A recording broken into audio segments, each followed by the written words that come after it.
And welcome back to Edmonton, everyone. This is the first of two women's semifinals here at the FIVB Beach Volleyball World Tour 3-star stop here in, they used to call it the City of Champions officially. I think we still call it that just casually, as Australia is getting set to take on the United States here. My name is Grayson Knutson, pleased to be joined in the broadcast booth by Everett Delorme. This is a rematch, Everett, of a final that took place earlier, in the year in Sydney, another 3-star final, isn't it? Yeah, absolutely. Laird and Palmer, they took home the gold medal on home soil earlier this year against Emily Day and her partner Betsy Flint. And so, if you're the Americans, you want a little bit of revenge there. You want to get back at them. And if you're the Aussies, you really want to push forward, because for them, it's going to be really, really important to try to get the second spot for Australia in that top 15 heading into the 2020 Olympics in Tokyo, as their number one team of Taliqua Cancy and Marie-Faye Artacho de Salar, they got bronze at the World Championship, so they're pretty much a lock to go to Tokyo. And so Nicole, we are underway here, and it's going to be an ace serve to start things off from Palmer. That's definitely not the way you want the game to start if you're Emily Day and Betsy Flint. It seemed like Day had that one on her inside, and she just kind of lets that one fall as it falls well within the lines. Day going up, and she hits that one hard, but it's going to go just long. No touch. 2 errors here to start the match for the USA. And you know what? We've seen so far that how you start the set is very, very important so far today, as Palmer keeps on serving bullets. That one going to Betsy Flint. And that time Flint is going to be able to put that one down. The Americans are on the board. Betsy Flint wearing number 1, the United States in the red, white, and blue, as you would probably expect. The Australians in the yellow tops and the pink bottoms. Good patience there by Flint as she lets that one float over and goes down the line. Long run here, and it's kept alive by Dave. Flint skies it over. Free ball for Australia. Taken second time, and it does find the line, man. That was real close. That's right in front of our broadcast booth here. We're sand level, just off to the corner there, right where that ball landed. So a pretty unique vantage point for us here. I don't know about you, Grayson, but I actually saw that one out. So it's so hard to tell because the whole ball has to be out. So yeah, I don't know. It's tough. I'm not an official, so I'll let them do. Usually, if the ball even tags the line a little bit, you're going to see the line jump and flutter a little bit, and we didn't see it jump at all. But hey, maybe the lines person has a better line than me on that one. Day serving. It's 3-2 for Australia here.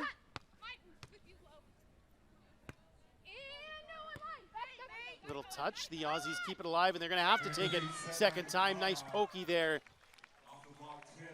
Great job there by Australia to bounce back after they went up 2-0, and the Americans got a couple of points there, and good vision.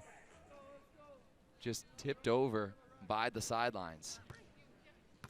Serve taken by Day. She's going to go up to attack it. Uses the hands there of Laird. Goes out of bounds for a point for the Americans as the two teams switch sides. Nice high swing there by Emily Day as she goes up and over the top. And you know what? She's going to have to hit that shot quite a bit to create some openings for herself here.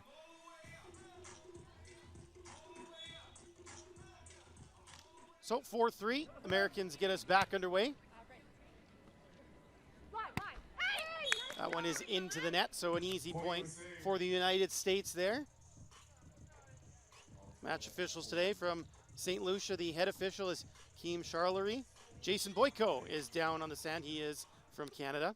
He's a good old Edmonton boy, is Mr. Boyko. Ho, ho, ho. Big swing there. Bakara Palmer just going to town on that one. Pulling away from the net was Emily Day, and she goes, that was a bad idea. Goes to town on that ball. So this is Nicole Laird, a little running serve that goes into the net. So the Americans will have the ball back.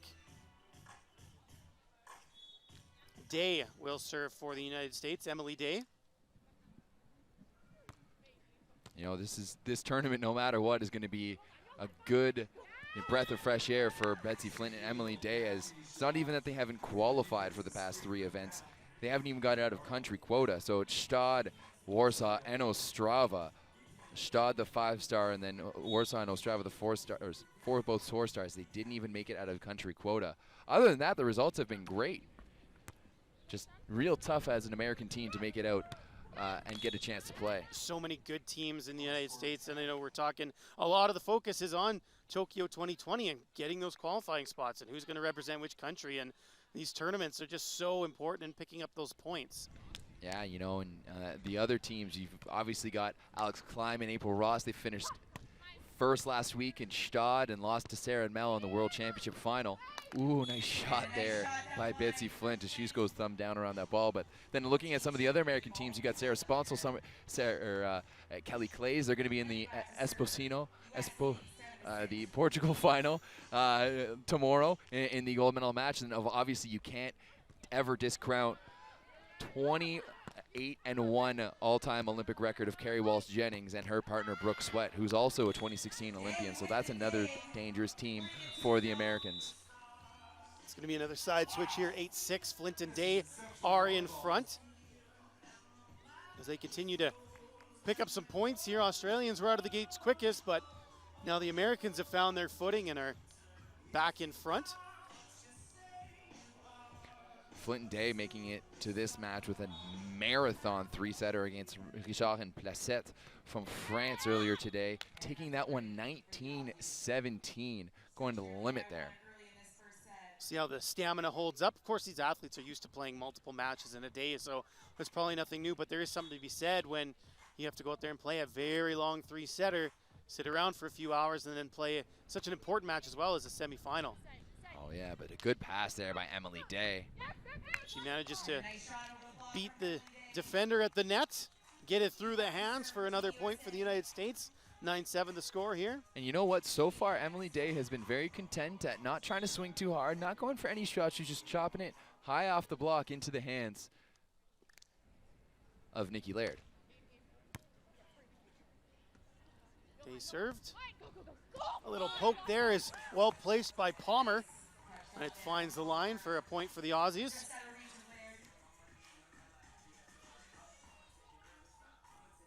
This one is, I think this one is going to play out a little bit longer. I wouldn't be surprised if we see a 3-setter here, as both of these teams are pretty evenly matched. You know, when you look on paper, you go player to player, and there's, oh my goodness, clever. Betsy Flint. You gotta love that. Why do in 3 what you can do in 2 is she just nicely puts that one over. She chases that one and goes, yep, thank you very much. The 2-ball over. And the control with the forearm pass to be able to do that is impressive. And then Flint gets a little fortunate that time, uses the top of the tape to just roll it over, and the Americans are up 11-8 here. Yeah, the dribbler there working in their favor as they spread that gap a little bit more by 3 points. And she's going to drive that one deep on Bakara Palmer. And Nikki Laird's set is going to go into the net. Now 4-point lead here by the Americans. Just a real clever sequence of serves, going short with one, bringing power on the next, just keeping your opponent on their toes, not knowing what to expect next. You know what, and sometimes, oh, and another dribbler, but Bakara is able to get there and put that one up. And that one is off the block. Well played by Flint there to use the hands before going out of bounds. And as Australia calls a timeout here, this is a perfect example of what happens when, you know what, you're not trying too hard. You're not trying to hit the ball really hard. You're just focusing on placing it. You're playing that game. You're putting it short. You're putting it long. You're going left. You're going down the rail, and then you're going for the hubby wife down the middle. You got to just keep your other team on their toes, especially if you're putting pressure on one server or one passer. And that's the thing that you do in beach volleyball. You pick one person to go at, and you make them take all of the volume. And so if you're going at that one person, if you just keep on putting it down their midline and they can pass that ball easy, they can scoop it easy, then they're going to have that ball in their control. But if you're making them not only move, but also think about where they're going to have to move and trying to anticipate, they're going to start getting into their own heads and start making mistakes. So we're seeing Betsy Flint here doing a really, really good job at switching it up who she's serving it to. She's going long, she's going short, she's playing it around, she's moving where she's serving from the baseline as well. You know, we've seen her serve from 1 and we've seen her serve from 5 as well. So just really playing with the Australian heads, and that one she's going to bullet towards the baseline. Well, attack will go wide from Palmer as the Americans have grown their lead now to 5 points. Australia really needs to get a point here to slow things down, get the ball back, try to win some points on their own. And that's going to help as Palmer's able to put it through the hands of the block. Yeah, great swing there by Bakara Palmer, and she sees a little bit of daylight between the hands of Emily Day and puts it through the uprights for the score. So now Nicole Laird will serve for the Aussies. That running kind of high floater. Oh, that was deception. I was even fooled by that. I thought she was going to pop it up, but instead she just set it over nicely. The Aussies were rooted in place. And you know, unlike indoor volleyball, there's a lot of real tight rules around hand setting and playing the ball over with your hands in beach volleyball. So we saw how Betsy there, she just stood in line. You got to push that ball over. You got to set it over in line with your shoulders. So that's exactly what she did. She was squared up to the net like she was going to put the ball into space for Emily and said, no, thank you very much. I'm going to take this one by myself, and goes over on 2. Bakara Palmer, a great swing there to pick up a point for the Aussies. And now she'll go back to the line to serve. I guess the one thing I know, Edmonton, a new stop on the FIVB tour.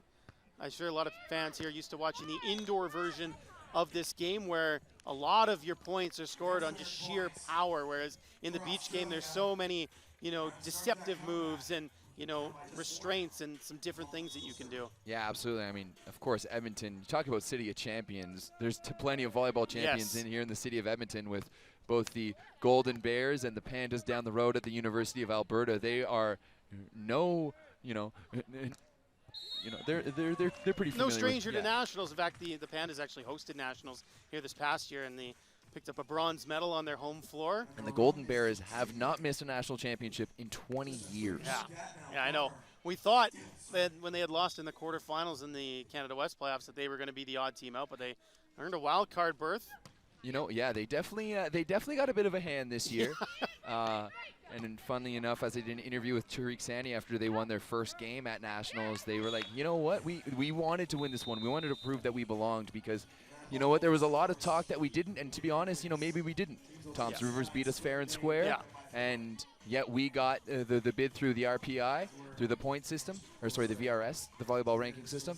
And but hey, you know what, they still ended up with a 4th place finish at Nationals. Yeah.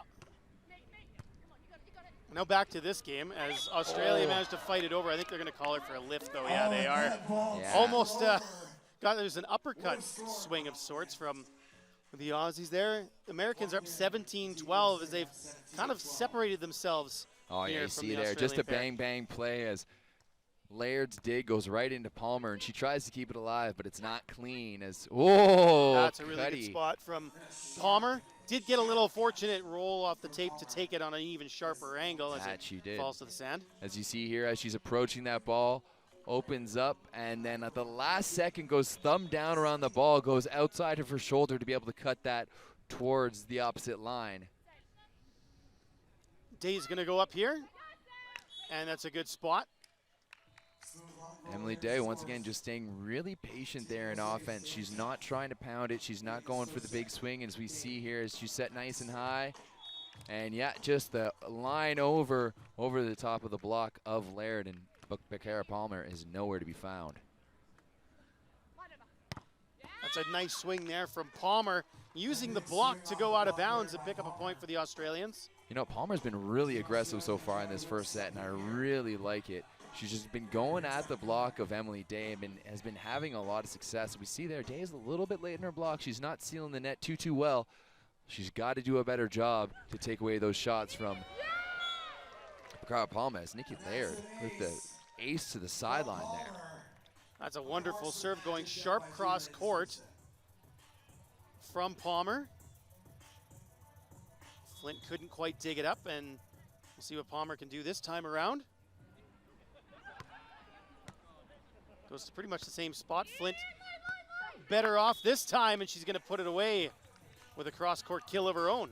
You know, Betsy Flint has definitely been the MVP of this match so far. She's been doing so good, as we see once again on this one, just with such good vision. She's off the net, she's got space to read it, and she puts it about a meter away from the net, right on the sideline. That ball might have been going out, but perhaps a touch there from Day caused her to play. It doesn't matter. The Americans are going to pick up that point, and that's going to bring us to set point opportunity and a side switch as well. 20-15 the score for the Americans. The Americans really, you know, they started off this set a little sloppy, going down 0-2 with a couple of errors, but they have answered nicely since that.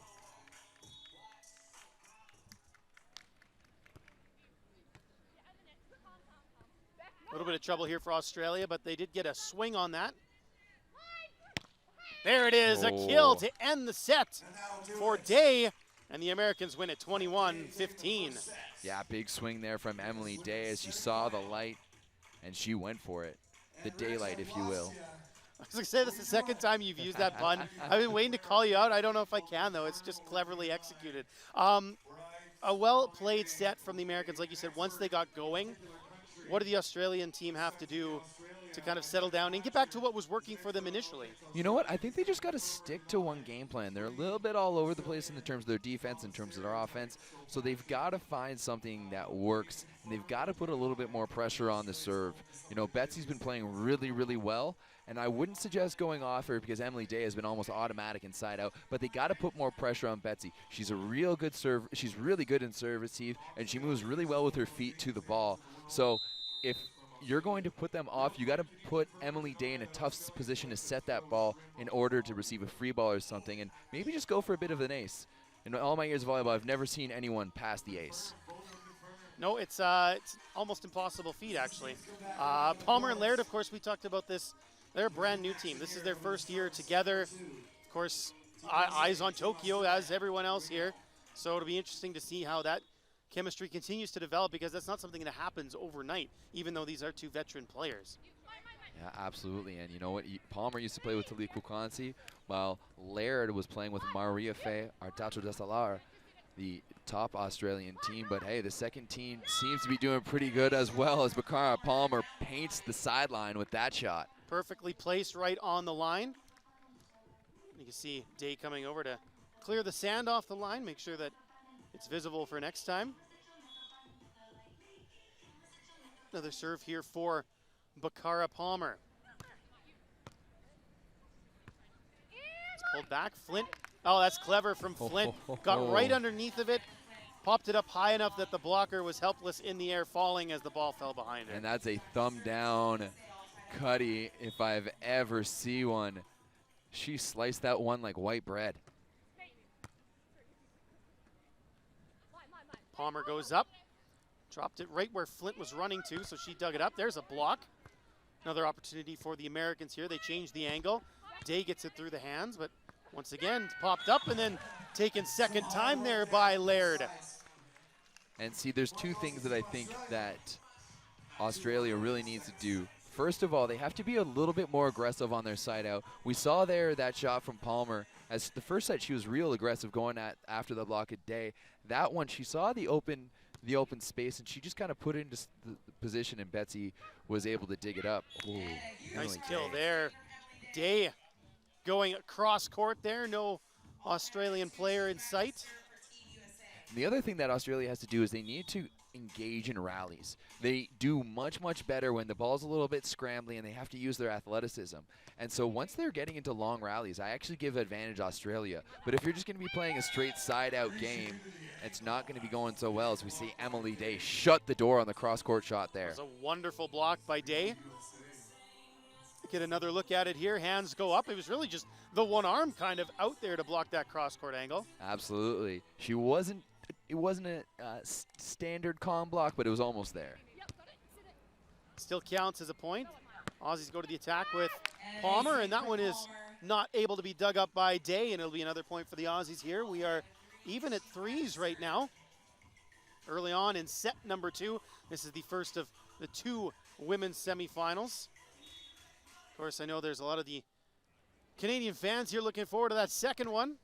Get a chance to see the recently crowned world champions up close once again. That's just a little miscommunication there from the Australians. Both wound up in the same spot on the court. The two teams switched sides with the Americans up 4-3.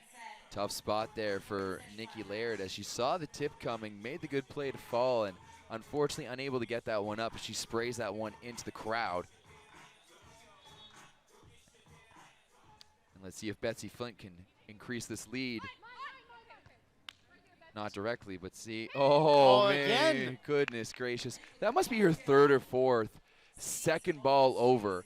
And not where she's going on to, but she's putting that ball over almost like a set. And just so good as we see her. Yeah, as Emily's getting ready. Sitting back to the side, yeah. Palmer goes up. It's off the block. Day wound up in the net anyway, but I think she knew that the ball was out, so it didn't matter. Yeah, great shot there by Bacala Palmer as she lets that ball drift outside to the antenna. She waits for the push, and then she goes down the line off the hands of Emily Day. Serve here from Laird. A little roll shot there, well dug up by Palmer. Now she has an open swing, but Day is there. Now Day with no blockers. Oh. That was interesting. Both teams just sitting back there looking to play the dig game. Yeah, absolutely, and that's a dig that Nikki Laird has to make, and she knows it based off her reaction after that ball. She's peeled off the net, and she's in defense, and it's right in her wheelhouse. She just needs to get a good, solid hand on it. Oh, that was awfully close. That was awfully close as well, as we've seen issues with this line. Speak with Boyko there, Jason Boyko, the Canadian official who is down on the sand here, appealing that one almost. You can see the divot where it is, and man, that's close. That is very, very close. And you know what? They can plead their case all they want to down referee Jason Boyko, but he is a veteran, and he's not going to get swayed any which way. I've never seen anyone change an official's mind after the call's been made, so. Except for maybe a spot shot review or something like that. But yeah. Something else. So. No challenge system here at the 3 stars, though. Those are always the good ones. Throw up the C, get the challenge. Yeah. So that serve is out. Now the Americans have another chance here, and it's blocked. And it will fall on the Aussie side for another point for Flint and Day. You know what? Right now, Australia just isn't able to put any pressure on the Americans. And the Americans are really playing loose and free. As you know what, Emily Day didn't feel the need to do anything extra there. The ball was right in her wheelhouse. She just went over the net and she pressed. And as we talked about earlier, Australians need to find a way to put pressure on, whether it's through their serve, whether it's through their offense, whether it's through their block defense. But nothing is going really well for them right now, and it's just been easy sailing so far for Emily and Betsy. It might just be a matter of the Aussies, finding that one big play, that one big kill, one big block, one big dig that gives you that momentum that allows you, okay, now we're back in it, let's get rolling. Yeah, absolutely. And you know what? Volleyball is such a momentum sport. Yeah. Once you get rolling, I mean, you've called enough Golden Bears and Pandas games in your days to know that, hey, if a team is hot, it's hard to stop them. Slippery slope downhill the one way, it seems like. Yes, that's true. We will see what happens as the two teams come back out of the technical timeout here. 8-5 is the score.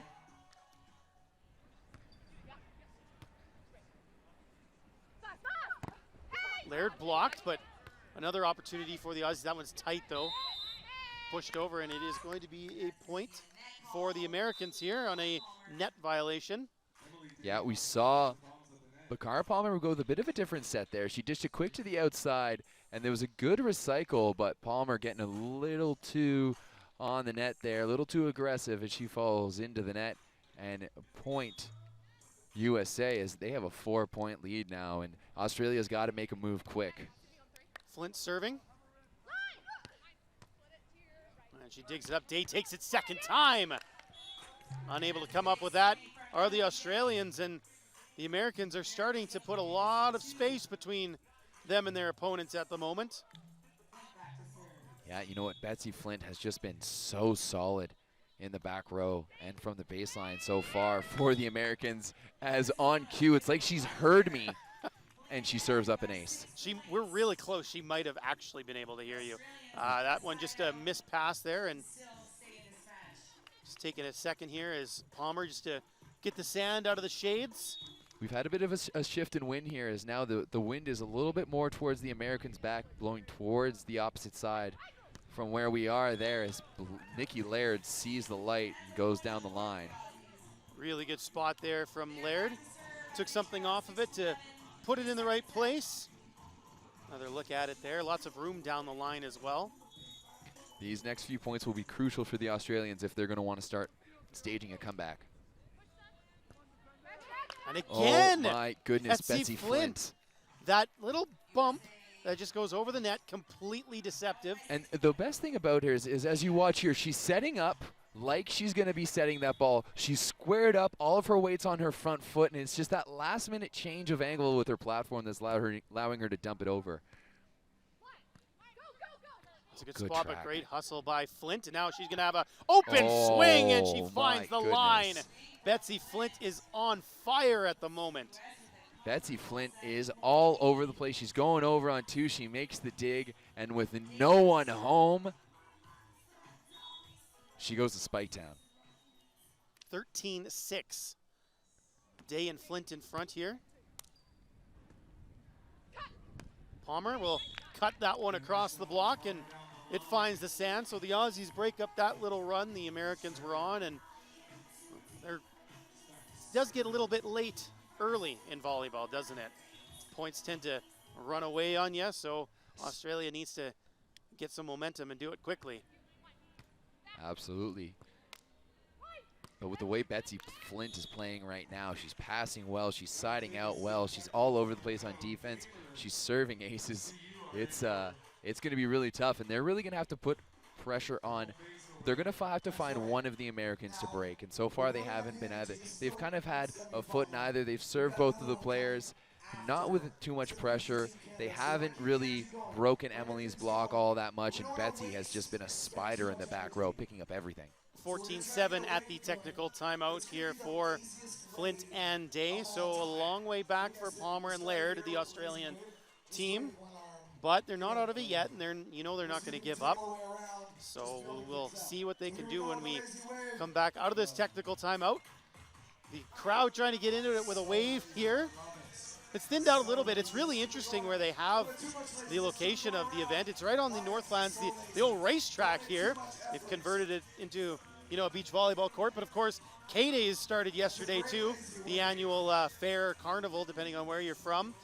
That lasts, 9-10 days here in Edmonton. So you can kind of wander from one to the other, go back and forth, and make a day of it here. Really cool to include the beach volleyball here.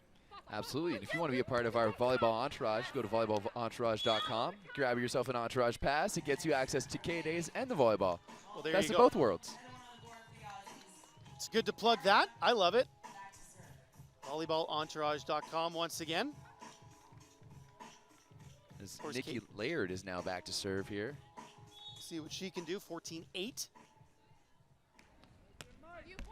Puts it into the net, and it's never a good time for a service error, but when it's in that sort of a situation late in a match when you're in trouble, it just seems to be exacerbated that much more. Yeah, absolutely. Australia just not taking care of the details there. Even on that serve, Laird's trying to hit the floater. Way too much spin, and it spins right into the net, but so does Emily Days. And so far in this match, it's really been the Betsy Flint show, as she has done absolutely everything. Put in work here on the grounds at Northlands as Palmer goes back to serve. From the corner, going cross court. Nice sharp cut shot there from Day, getting that one across where it was just out of the reach of the Australians. Emily Day doing such a good job going cross, sharp cross. Not the greatest set, not in the greatest situation, but she finds a way to make it work. Coming off the net, worked well there for the Americans, and that's a big swing, and unable to bring that one back is Palmer, so another point for the United States. And you know what? if you're the Americans, you're really starting to feel that momentum, and you feel like you're really on the downhill at this point, just going towards the end line. And Australia's got to do something, but I'm sure they're seeing the writing on the wall as well with the way that they've been playing throughout this match. Just not enough attention to detail so far, and the Americans have really been locked in. Flint with a good dig, and she did find the line. She can't do anything wrong in this match, it seems. Absolutely not. She's got the Midas touch for sure, as that one was going to see is going to paint the line, and no debate on that one, as that one fell squarely on the yellow tape, or sorry, the blue tape. Fortunately, the serve goes into the net. 18-10, though, the Americans are still in front as the two teams switch sides. Yeah, you know what? If you're the Americans, you have confidence right now that all you got to do is play side-out volleyball. You don't need to do anything more than your base job. You got to go back, you got to take serve receive, and you got to get the point. All right, so it's just focusing on, you don't need to get caught up in making a comeback. You don't need to get caught up in the team putting pressure on you. You just got to play ball. See what happens here as Day goes up. She's blocked. That's a good play from Nikki Laird. It's a point back for Australia, one they desperately need.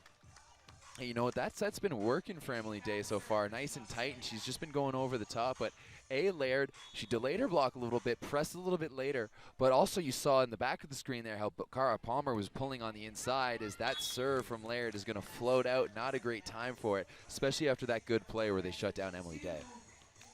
Now those are the ones that just instantly kill your momentum, as the Americans move 2 points away from heading to the gold medal match here in Edmonton.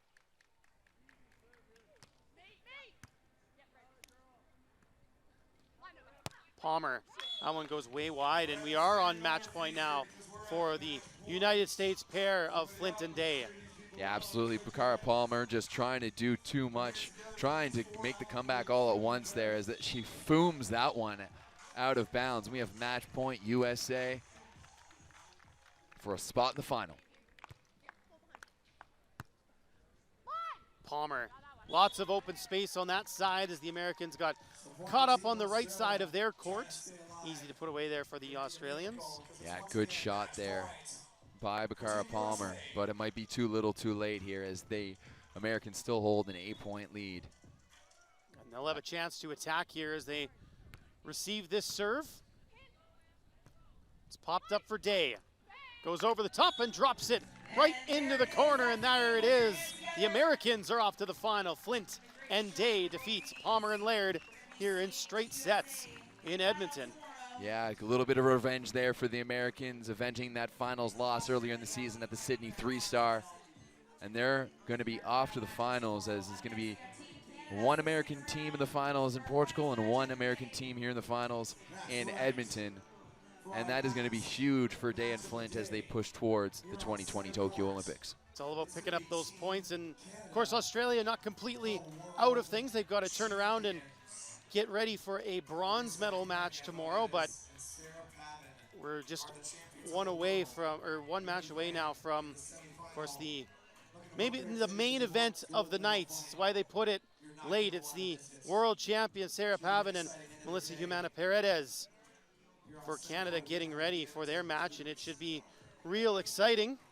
Yeah, absolutely. I mean, this is what the crowd is here for. They are who the crowd want to see. The world champions, Mel and Sarah. And you know what? They have been on a run so far. Their past 2 matches in the playoffs, no team has gotten over 15. They took the first one 25-5, 25-15 over Japan, and then the next one 21-13, 21-9. Sorry, I said 25 on the first one. This isn't in order. This is still Beach against Poland. And you know what? You know that coming home for the first time in a real FIVB since 2011, 2 weeks out after a world championship, they've got one thing on their mind, and that's a gold medal. They're going to be so fired up for this one.